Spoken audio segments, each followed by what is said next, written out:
what are the functional results after total knee replacement. Now, many times the patients ask us that what all can I do after knee replacement? Well, I say them that you can do almost everything except participating in any vigorous sport like football or kabaddi or cricket, things like that. So your walk becomes almost natural.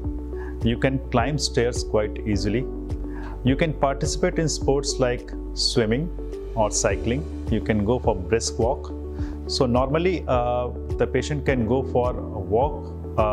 The patient starts walking after second day after surgery, okay, and within 3 to 4 weeks time they'll be walking without any support.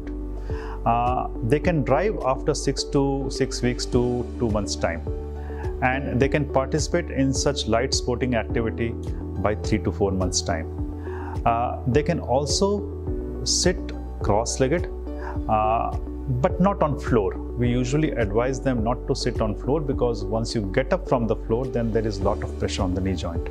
But on a couch or on a bed, you can sit cross-legged.